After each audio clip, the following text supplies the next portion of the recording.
An aircraft's total drag can be defined as the sum of its parasite drag and induced drag.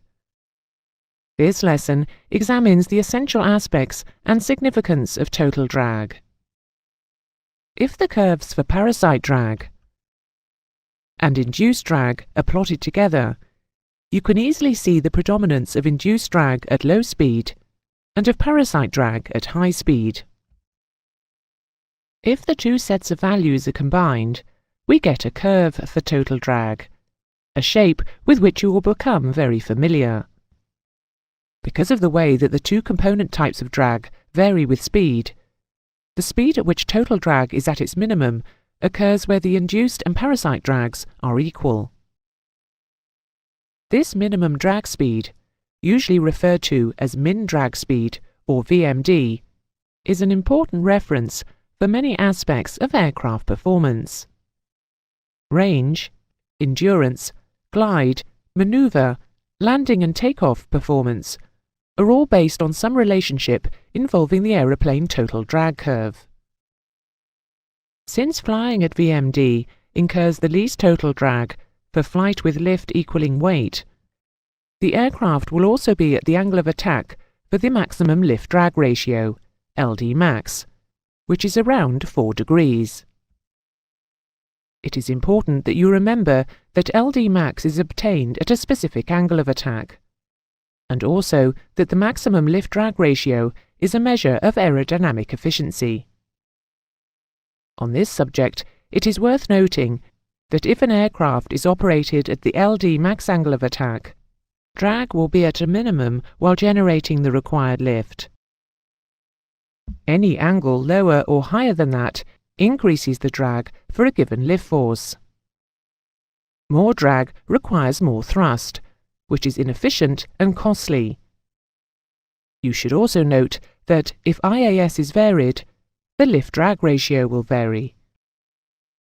Lift-drag ratio can be presented in a polar diagram, which plots CL against CD.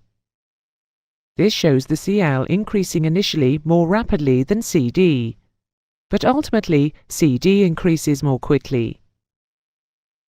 LD max can be found from the drag polar by drawing a tangent to the curve from the origin, the slope of the tangent determining the value of the maximum lift-drag ratio. This is a common method of displaying the lift-drag ratio, and you will become quite familiar with it.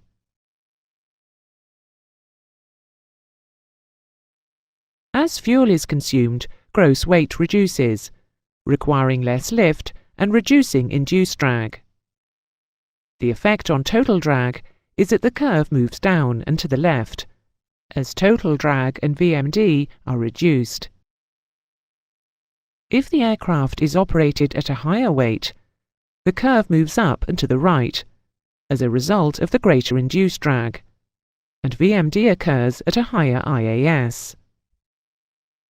Changes in configuration, as for example on the approach to land, where landing gear, flaps, and air brakes or spoilers will be extended in a sequence appropriate to type, will create significant increases in parasite drag, but differing variations in induced drag. More lift with flaps with the increased CL, less with spoilers. The overall result is an increase in total drag, but a reduction in the min drag speed, with the curve moving up and to the left. Since transport aircraft tend to operate mostly at steady indicated airspeeds, it is relevant to consider variations of drag with IAS. At a constant IAS, dynamic pressure remains constant, so even if altitude is changed, drag will not change, even though TAS will change according to the changes in density with climb or descent.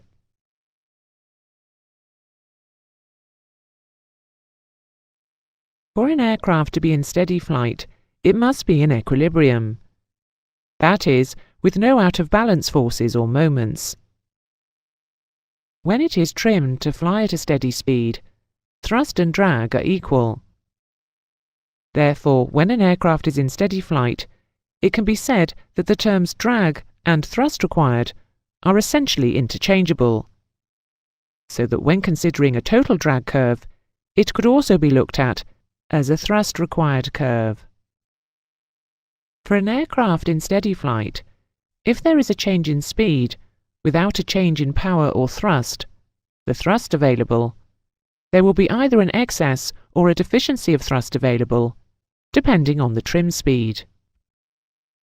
We shall consider an aircraft at two speeds, at points A and B. If at speed A the speed is disturbed and rises, drag also rises, and a thrust deficiency exists.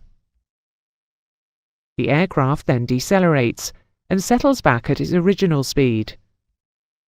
In this area of the curve, then, the aircraft is speed stable.